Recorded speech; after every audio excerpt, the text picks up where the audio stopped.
A história de Noé e a Arca transcende culturas e religiões, despertando fascínio e questionamentos ao longo dos séculos.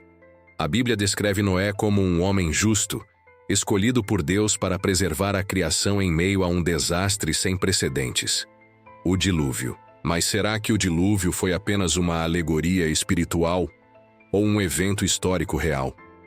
Curiosamente, lendas de grandes inundações não são exclusivas da tradição judaico-cristã. Os sumérios, por exemplo, relataram uma história similar em A Epopeia de Gilgamesh, e povos indígenas de diferentes continentes também possuem relatos de catástrofes aquáticas que destruíram civilizações. Isso aponta para um enigma intrigante. Esses relatos compartilham uma origem comum ou são memórias separadas de um mesmo evento? Antes de explorar como Noé teria recebido o chamado para construir a arca, surge uma pergunta essencial: o que poderia ter levado Deus a decidir que a humanidade deveria começar novamente? Antes de seguir, confere se você já está inscrito no canal, porque nos próximos vídeos vamos explorar ainda mais mistérios que você não vai querer perder. Os relatos de um dilúvio global desafiam a linha entre mito e história. A ciência moderna investiga evidências geológicas de inundações catastróficas em diversas partes do mundo, como a região do Mar Negro, que pode ter inspirado a narrativa bíblica. No entanto, a escala global mencionada na Bíblia levanta dúvidas. Como seria possível um evento dessa magnitude? Enquanto alguns acreditam que o dilúvio foi uma intervenção divina literal, outros defendem que ele é uma metáfora para a purificação moral e espiritual da humanidade. A questão se torna ainda mais intrigante quando percebemos que civilizações antigas, sem contato entre si, possuem mitos semelhantes. Seriam esses relatos uma memória coletiva de um desastre real, ou cada cultura criou sua própria história baseada em fenômenos locais? E se o dilúvio realmente aconteceu, onde estariam as evidências concretas de um evento tão destrutivo? Aqui surge outro mistério. A Arca de Noé foi realmente construída? A descrição da arca na Bíblia vai além de um simples barco. Ela apresenta detalhes que impressionam engenheiros até hoje. Com proporções específicas, 300 côvados de comprimento, 50 de largura e 30 de altura, a embarcação era perfeitamente dimensionada para resistir às ondas de um cataclismo global.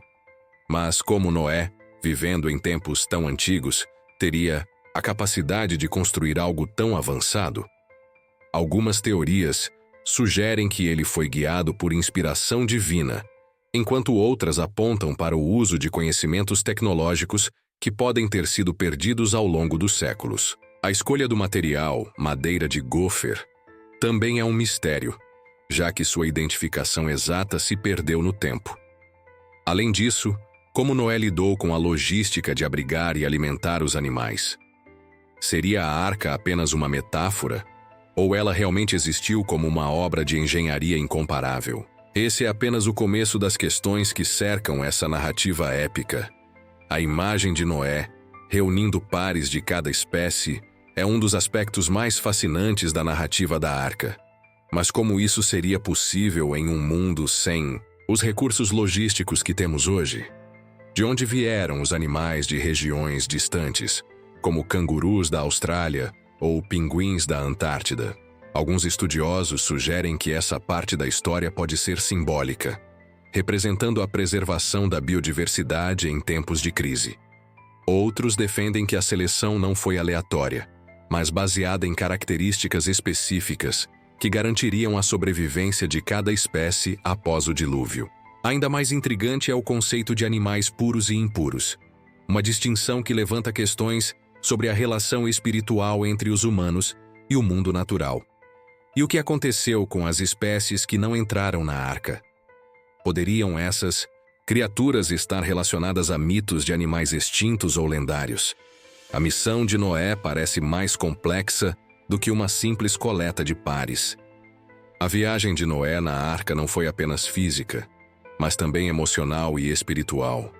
Imagine estar isolado em um mundo submerso, cercado por tempestades e escuridão, sem saber quando, ou se, a jornada terminaria.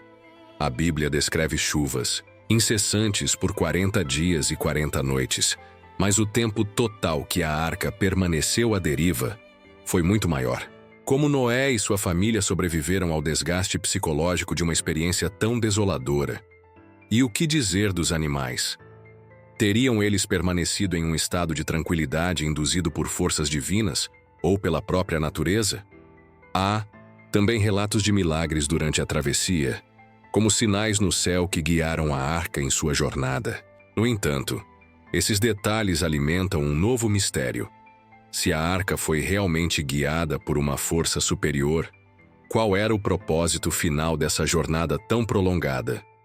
E aí, já conhecia esses códigos ocultos? Coloca nos comentários se você já ouviu falar. Vamos conversar. Quando a água finalmente baixou, a arca repousou sobre o Monte Ararat, de acordo com o relato bíblico. Mas por que esse local específico?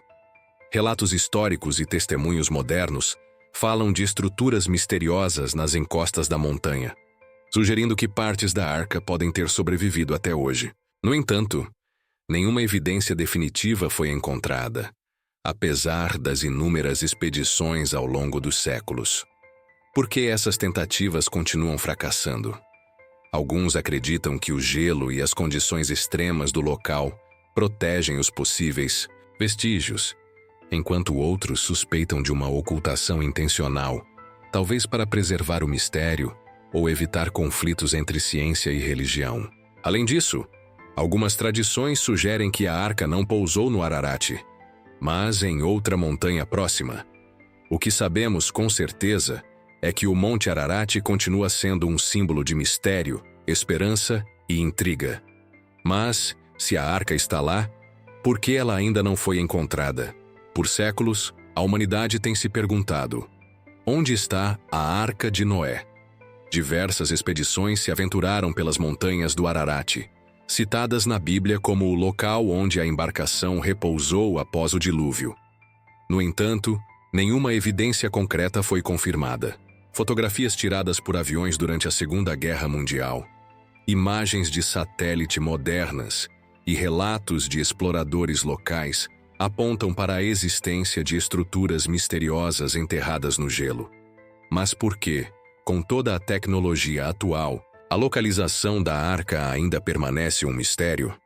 Algumas teorias sugerem que governos e instituições religiosas escondem informações por medo do impacto que uma descoberta desse porte teria nas crenças globais. Outros acreditam que a arca foi desmontada pelos descendentes de Noé, com pedaços usados para construir locais sagrados ou instrumentos religiosos. Se a arca realmente existiu, estaria ela protegida por um propósito maior? Ou talvez seu verdadeiro local seja ainda mais surpreendente do que imaginamos? Quando o dilúvio terminou, a humanidade emergiu para reconstruir um mundo devastado. Mas a Bíblia menciona apenas os descendentes de Noé como responsáveis por repovoar a terra. Como explicar a diversidade cultural, linguística e tecnológica que surgiu em tão pouco tempo? Textos apócrifos e tradições orais de outras culturas sugerem que o dilúvio pode não ter sido tão global quanto se acredita. E se outras civilizações também sobreviveram, isoladas em regiões protegidas, essas culturas poderiam ter contribuído para os avanços que observamos nas gerações seguintes. Além disso, alguns arqueólogos levantam a hipótese de que traços de civilizações avançadas anteriores ao dilúvio foram intencionalmente apagados pela força destrutiva da água. Estruturas inexplicáveis, como as pirâmides e templos antigos, poderiam ser resquícios de um mundo pré-diluviano. A omissão dessas histórias levanta uma pergunta inquietante. O que realmente aconteceu com a humanidade após o dilúvio e por que há tanto silêncio sobre esses primeiros recomeços? Antes do dilúvio, o mundo era habitado por criaturas extraordinárias conhecidas como Nefilins, gigantes mencionados na Bíblia e em outras tradições antigas. Esses seres são frequentemente descritos como fruto da união entre anjos caídos e humanos, Uma combinação que teria corrompido a criação divina.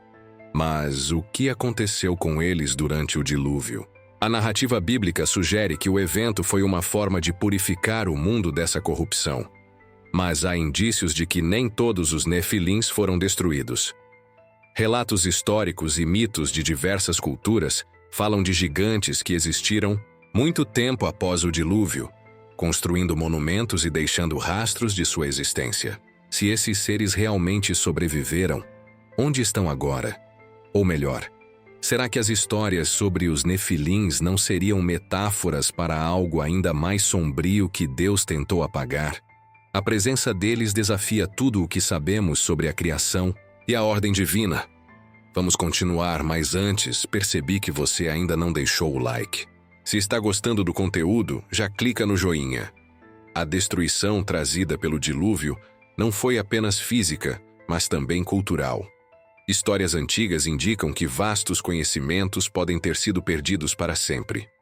Arquitetura avançada, ciência e até mesmo espiritualidade de um mundo pré-diluviano foram varridos, deixando apenas fragmentos espalhados nas tradições orais e mitos. Alguns estudiosos acreditam que as histórias da Atlântida, por exemplo, são ecos de uma civilização perdida no dilúvio.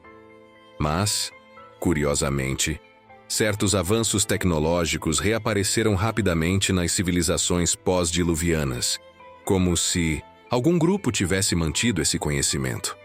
A arca teria sido apenas um meio de salvar a criação, ou também transportava segredos que garantiriam a continuidade da humanidade? E se Noé não fosse apenas um salvador, mas também o guardião de um saber ancestral que foi cuidadosamente preservado? Tuísse após o dilúvio, Deus faz uma aliança com Noé, simbolizada pelo arco-íris, prometendo nunca mais destruir a terra por meio de um dilúvio. Mas o que exatamente essa aliança significa? Alguns estudiosos interpretam isso como um contrato de responsabilidade mútua. Deus poupa a humanidade, mas ela, por sua vez, deve seguir princípios sagrados para evitar um desastre futuro. No entanto, a história deixa uma questão inquietante. Seria possível que a humanidade não tenha honrado essa aliança? Eventos climáticos extremos, aquecimento global e desastres naturais sugerem que talvez o dilúvio tenha sido mais do que um evento isolado. E se as lições do passado estivessem sendo ignoradas? A promessa divina era definitiva ou condicional? O arco-íris é visto como um símbolo de esperança, mas será que ele também carrega um aviso oculto? Enquanto muitos buscam evidências físicas da arca, outros acreditam que ela é mais do que um barco. Ela representa a resiliência, a fé e a capacidade de recomeçar. Em um mundo moderno repleto de incertezas, guerras e mudanças climáticas, a história de Noé ressoa de maneira poderosa. Mas e se a arca não fosse apenas um símbolo? Alguns teóricos propõem que o conceito de arca pode ser reinterpretado como qualquer esforço para salvar a humanidade de desastres inevitáveis. Desde projetos de preservação ambiental até colônias espaciais, será que estamos recriando uma nova Arca de Noé? Ou talvez a verdadeira arca seja a própria Terra e estamos falhando em cuidar dela? A narrativa deixa uma mensagem final, que pode ser desconfortável. Estamos preparados para o próximo grande dilúvio, seja ele literal ou simbólico. Obrigado por assistir até aqui. Não se esqueça de se inscrever para continuar recebendo mais conteúdos incríveis como esse.